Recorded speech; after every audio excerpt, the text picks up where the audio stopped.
One of the darkest moments in baseball history is the infamous seagull incident. Even Dave Winfield's biggest fans struggled to defend him after that. However, that was not the only controversy in his career. Contract disputes and heated feuds often made headlines just as much as his performances on the field. One of the most unforgettable moments came during a game against the Toronto Blue Jays. While warming up between innings, Winfield casually tossed a ball, part of his usual routine. In a bizarre accident, the ball struck and killed a seagull. The moment was shocking, and to make matters worse, he was charged with animal cruelty. Although the charges were later dropped, the incident stayed with him.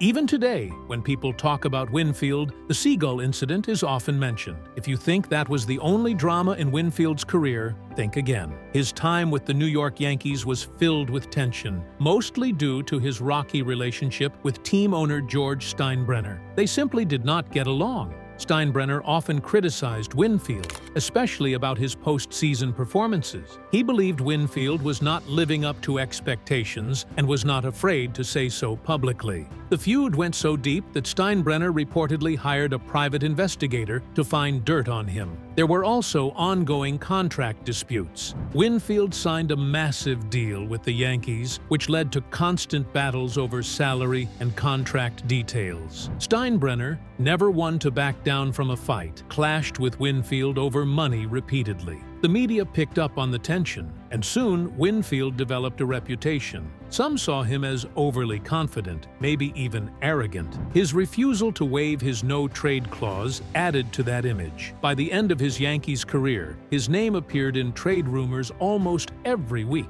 Still, Winfield stood firm. He had a contract, and he intended to use it to his advantage. No matter the controversies, Winfield's influence on baseball is undeniable. In 1969, he earned a full scholarship to play baseball for the Minnesota Golden Gophers. Baseball was not his only talent. Winfield was a two-sport athlete, excelling at both baseball and basketball. During the 1971-72 season, he helped lead the Gophers basketball team to a Big Ten Conference championship, their first in over 50 years. His time on the basketball court was not free from drama either. In the 1972-73 season, tensions boiled over during a game against Ohio State, leading to a massive brawl that fans would not soon forget. Still, baseball was where he truly made his mark. During the summers of 1971 and 1972, he played for the Alaska Gold Panners of Fairbanks, competing at a high level and proving himself ready for the next stage. In 1972, he was named the team's MVP.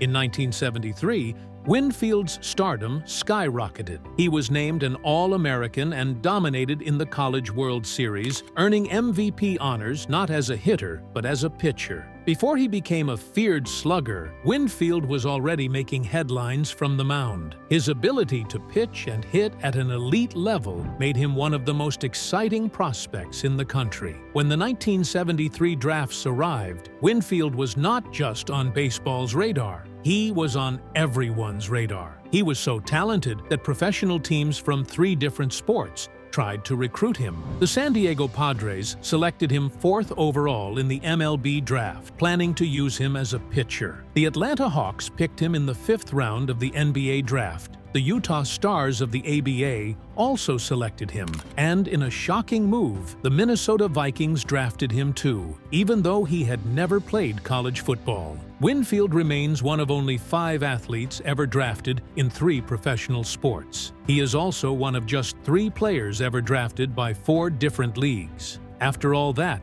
Winfield chose baseball, a decision that paid off greatly. The Padres saw his potential immediately. Unlike most young players who start in the minors, Winfield jumped straight to the major leagues. Though drafted as a pitcher, the Padres were impressed by his powerful bat and moved him to the outfield. In his rookie season, he hit 277 over 56 games. Over the next few years, he grew into an all-star, both a power hitter and a solid average hitter. By 1977, he made his first All-Star appearance, fittingly at Yankee Stadium.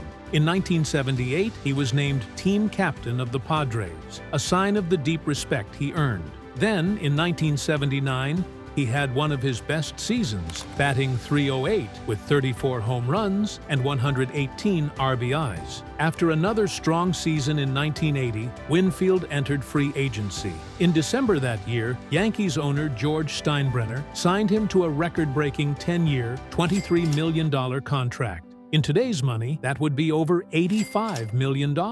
However, Steinbrenner misunderstood the contract terms, believing it was worth less due to a cost of living adjustment clause. This mistake fueled years of public feuding. Despite the tension, Winfield quickly proved his worth. His first year with the Yankees helped them win the American League pennant in 1981. He batted .350 in the division series and made key defensive plays. Yet in the World Series against the Dodgers, he struggled.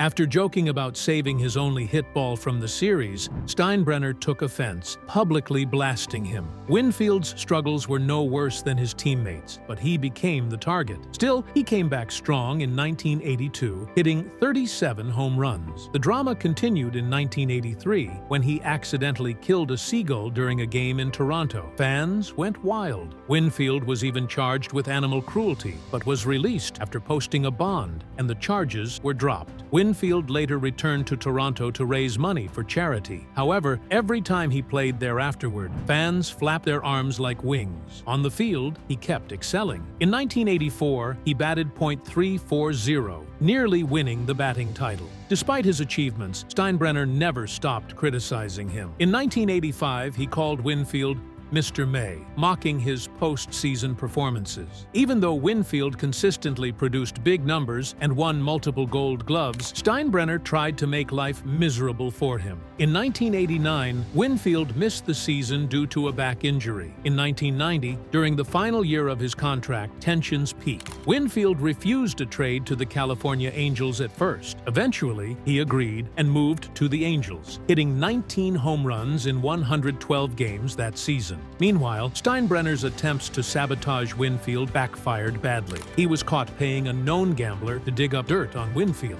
As a result, Steinbrenner was banned from baseball for life, although the suspension only lasted 2 years.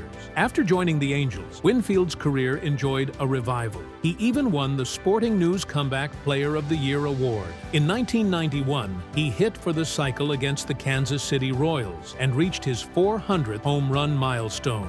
In December 1991, Winfield signed with the Toronto Blue Jays. In 1992, he hit .290 with 26 home runs and 108 RBIs, helping lead the Blue Jays to their first World Series championship. In Game 6, he delivered the game-winning hit in the 11th inning. At 41 years old, he redeemed his postseason reputation. After his championship season, Winfield signed with his hometown team, the Minnesota Twins. In 1993, he collected his 3,000th hit against Dennis Eckersley. Soon after, the baseball strike of 1994 cut his time short. Winfield was traded to Cleveland for no player in return, just a dinner between team executives. Winfield signed again with the Indians in 1995, but battled injuries. He played only 46 games and missed the postseason, although the Indians reached the World Series. In 1996, Winfield retired. In 2001, he was inducted into the Baseball Hall of Fame as a San Diego Padre. Despite the rocky history with the Yankees, he showed no bitterness towards Steinbrenner, saying that time had healed the wounds. Over the years, Winfield collected many honors. He was inducted into the San Diego Hall of Champions, the Padres Hall of Fame, and the College Baseball Hall of Fame. In 2010, the Big Ten Network ranked him among their top conference icons. In 2016, when the All-Star Game came to San Diego, it was dedicated to him. In 2024, Winfield returned to Fairbanks, Alaska, where his journey had begun. A bronze statue was unveiled in his honor, and he threw the ceremonial first pitch at the annual Midnight Sun Game. It was a fitting tribute to a man whose remarkable career left an unforgettable mark on the game of baseball.